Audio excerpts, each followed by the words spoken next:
Biden and Jill Biden, as well as Administrator Deanne Criswell for coming down here, looking at really significant damage here in Lee County, and there's other places where you have really significant damage as well outside of this general area. We were very fortunate to have good coordination with White House and with FEMA from the very beginning of this. We declared a state of emergency last Friday, September 23rd. This was a disturbance out there by Columbia, and then the next day we got a major disaster declaration approved by the president, and we really appreciated that. And that basically set off the massive mobilization that we had ready to be able to respond to this storm. As of now, there have been over 2,500 rescues effectuated. There have been close to 100,000 structures in the most hard-hit areas that have been searched. We've deployed resources that were pre-staged and are now in the field for food, water, and other types of supplies. There's 28 different points of distribution across the affected areas. 45 million bottles of water have been served, 2 million pounds of ice. We had, prior to the storm, 42,000 linemen stationed throughout Florida ready to be on site to restore power as soon as the storm has passed. Today, we have over 97% of the state that has power.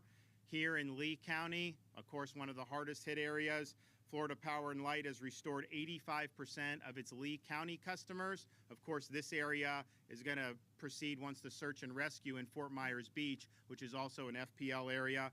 The Lee County Electrical Cooperative has accepted mutual aid the state has arranged for linemen from other co-ops, from Duke, and from FPL to assist in restoring to customers throughout Lee County. And so I said I wanted this to be the lineman capital of the world. We have thousands of linemen in places like Cape Coral working really hard to get that power back on. We've also, because of the bridge situation with the causeway in Sanibel, as well as the bridge in Pine Island, we were airlifting linemen onto both of those islands to be able to start surveying the damage and creating a plan for restoration. I will tell you that I was in Sanibel today. You can go over it in a helicopter and you see damage, but it does not do it justice until you are actually on the ground and you see concrete utility poles sawed off right in half, massive power lines everywhere, massive amounts of debris. So that's going to be a really significant effort, but our view is we want to start that as soon as possible and not wait until the causeway is repaired. Charlotte County, FPL estimates full restoration very soon. We've deployed 375 Starlink internet devices that Elon Musk has provided. He's repositioned their satellites. We now have internet at all the pods, all the EOCs, all the key places, and also some places throughout the communities. Our Florida Department of Transportation has cleared 5,000 miles of roadway. And when Pine Island was severed from the mainland, we went out and met with those folks on Friday of last week. And what they said was, we just need to get back and forth from the island. Is there something we can do to either do ferry service or the bridge? So we talked with Florida Department of Transportation. We said we can restore and provide a temporary bridge. So we did that, and that opened today. So Pine Island is now restored to the mainland. There was some talk that they just had to get off the island. That's not who these people are. They are island people. They're not leaving their homes. And so we're happy to be able to have done that. We also just executed a contract for emergency repairs to the Sanibel Causeway. So that's going to take a little bit longer. We anticipate it being done this month in October, and that will provide access back onto Sanibel. In the meantime, we have been airlifting support assets. We'll continue to do that also by boat, but we're optimistic to be able to get at least a temporary fix so that we can start to bring in even more support. And flowing from that is our Division of Emergency Management has put command and control elements in all the barrier islands. So Sanibel now has a C2 element right there. They don't have to worry about going to the county or the state. They're there, and they are going to be effectuating those operations. And so major reconstruction of the power in Sanibel is going to be necessary, and massive amount of debris removal Here, of course, you see, but certainly in Sanibel, really, really significant. And I want to thank the administration has approved now 60 days of 100% reimbursement for debris removal. You have some of these communities here, their bill for debris removal will likely be more than their annual budgets. And so this is really, really significant help. So we thank them for doing that. I also want to thank the First Lady, my wife Casey. She launched FloridaDisasterFund.org at the end of last week. It's now raised over $35 million. As much as we appreciate all the state agencies that are offering assistance, FEMA that can offer assistance, those are based on regulation and law, and there's some people that may not fit into those wickets. Well, we now have mobilized private charities with a lot of money and growing to be able to help people in really tough circumstances. I also just want to say that when you're doing, responding to something like this, you have to integrate various levels of government. Of course, our counties and municipalities, they have the boots on the ground. They're involved every day in life safety missions, whether it's police, fire, rescue, what you name it. The state, we manage and coordinate amongst various counties. And then, of course, the federal government, FEMA, providing support. And I think we've worked as well across state, local, and federal of any disaster that I've seen. And so I want to thank Administrator Criswell from FEMA for being on the ground, being supportive, and being very responsive. I think one of the things that you're seeing in this response, we are cutting through the bureaucracy. We are cutting through the red tape, and that's from local government, state government, all the way up to the president. So we appreciate the team effort. This is something that is you know, these storms come, they're on the horizon, you kind of project, hey, it could be really bad. Oftentimes it doesn't necessarily get to that level. Well, this was the full Monty. I mean, the storm surge that you saw through here met the expectations, the highest expectations, and you've seen what significant damage that can do. So I'm just thankful that everyone's banded together. We've got a lot of work to do here, but I'll tell you, the spirit of the people of this state and Southwest Florida has been phenomenal. When I'm meeting with people that have lost everything, that are 85, 90 years old in shelters, and all they can do is thank the Red Cross, the fire, the state, FEMA, for all the support, that shows you some of these folks. They are thankful that they have so many people that are there supporting, and that's really, you only get there if it's a team effort. So, Mr. President, welcome to Florida. We appreciate working together across various levels of government, and the floor is yours.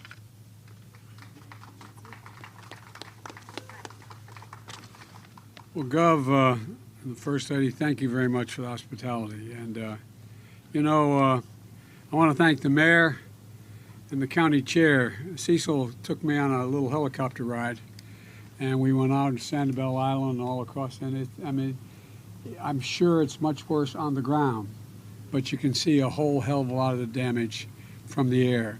And you can imagine, because unfortunately, I've been to a lot of disaster areas in the last couple months, last 6 months. You know, more fires have burned in the west and the southwest, burned everything right to the ground than the entire state of New Jersey, as much room as that takes up. And the reservoirs out west are down to almost zero. We're in a situation where the Colorado River looks more like a stream. There's a lot going on. And I think the one thing this has finally ended is a discussion about whether or not there's climate change and we should do something about it.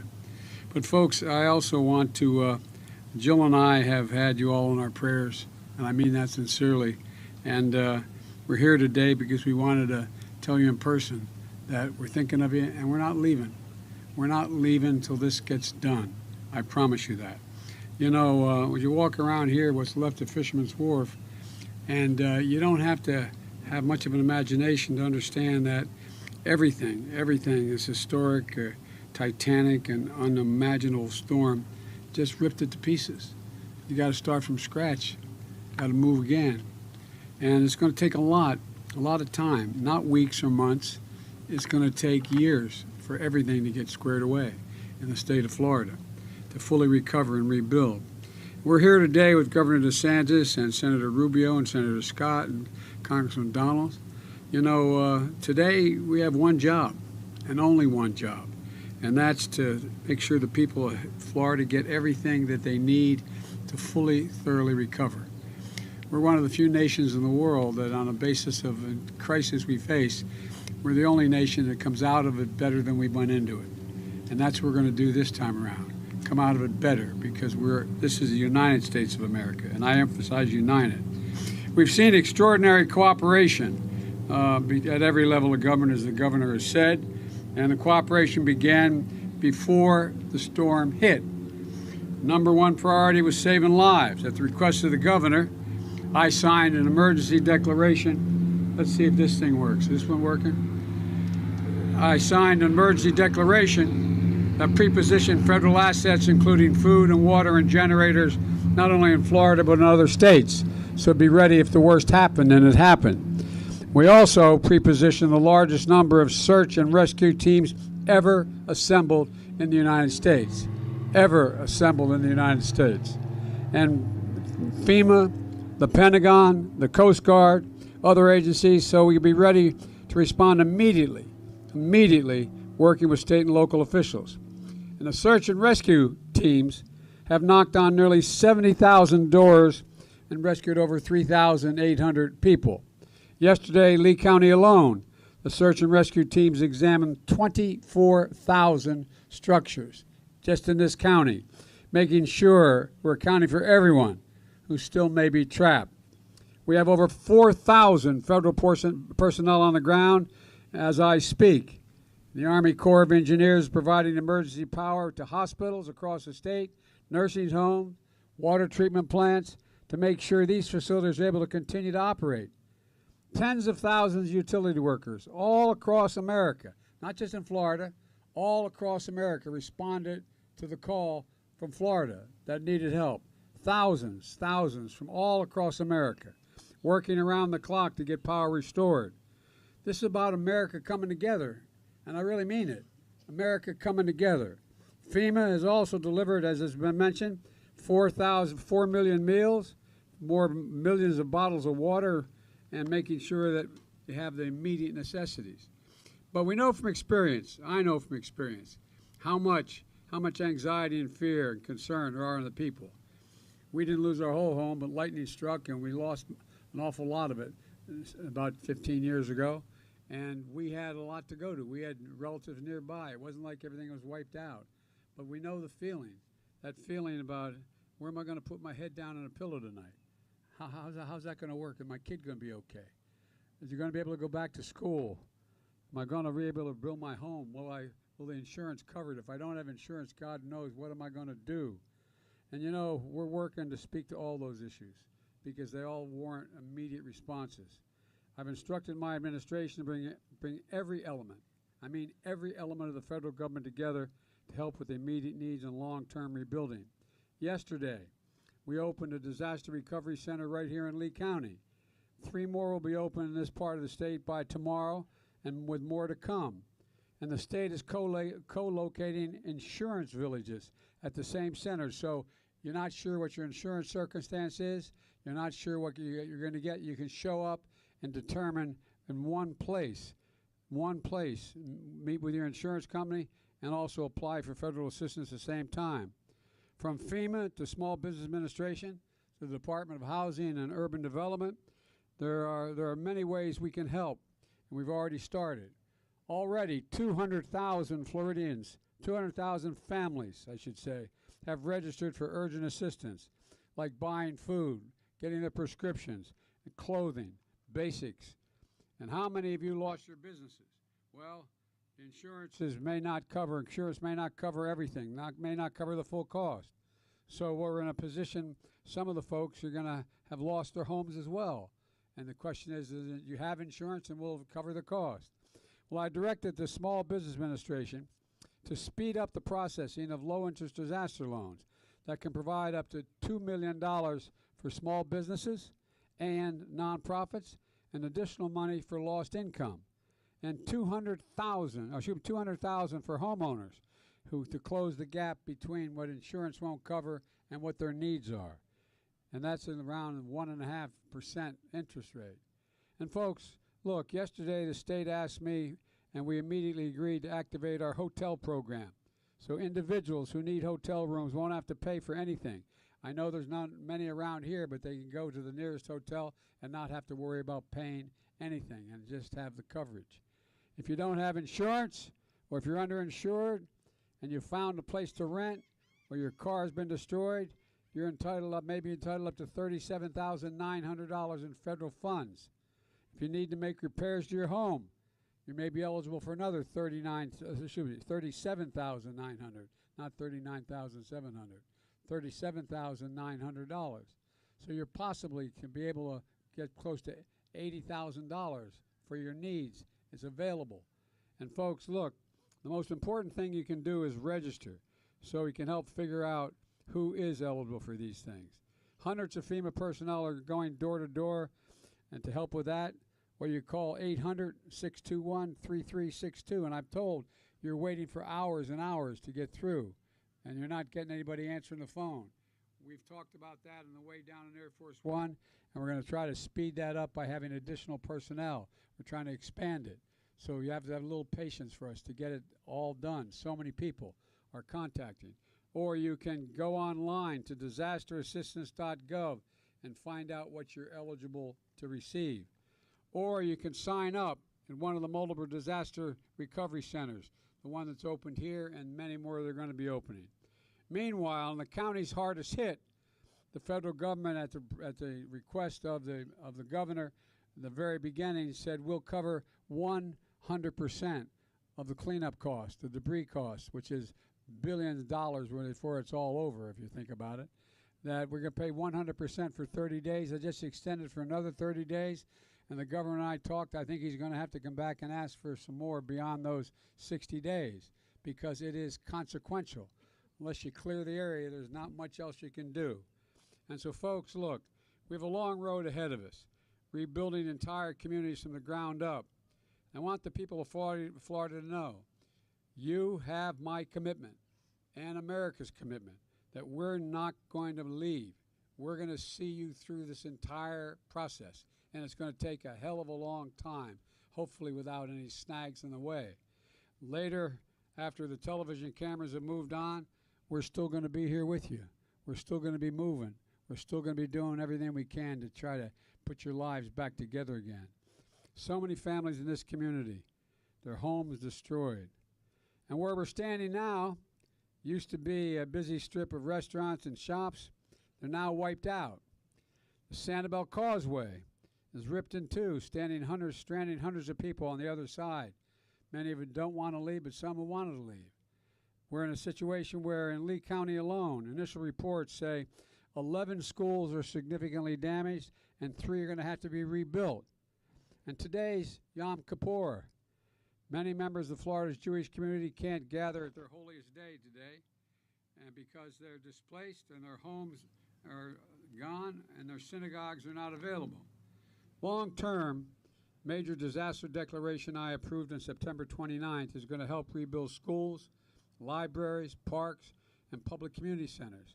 We have the money to do that, and you're qualified to get that done. We're going to help rebuild roads and bridges and public water systems. We've already allocated funding from the infrastructure law that I signed to continue making Florida's power grid more resilient than it is now, to ensure that power comes back on faster and reduce the cost of repairs and rebuilding, because there will be more storms. There will be more storms. When I was vice president, we provided Florida with $200 million to install a smart grid technology, and as a result, the power is being restored quicker in Florida today than it's ever been restored when it's gone out. Florida's already set to receive $13 billion over the next 5 years in federal funding for highways and for bridges. And the key here is building back better and stronger to withstand the next storm. We can't build back to what it was before. You got to build back better because we know more is coming. I was talking to someone who was on Sanibel Island saying that as he walked around, he noticed that those homes that were built later and had different roofs and different foundations, they did very well. They survived. We can build to withstand the kind of things that you've faced of late. And folks, it's going to take the federal, the state, and local partners and the private sector working together. And here's the deal. I promise you we're going to be with you every step of the way. The people of Florida, to all of you, we're in this together. This is the United States of America. The United States of America. It's not something else. So thank you all, because a lot of people around the country are going through similar disasters. As I said to a couple of the folks I was talking to, and I'll end with this. You know, I've been out, I guess now 9, 10, maybe, depending how you count them, 12 major disasters around the country. You know, more timber, more homes, more buildings, more police stations, fire stations, etc., have burned to the ground in California, Oregon, Wisconsin, Oregon, Washington State, Idaho, down in New Mexico and Arizona, than makes up the entirety of the state of New Jersey. To the ground, gone, gone. And so the thing I plead with you to do, and I'm sure you will, we're going to get you all through this. You're going to get it because of the grit of all of you. But when you get it done, when you hear it happen somewhere else, remember, this is the United States of America. We're all in this together. Thank you.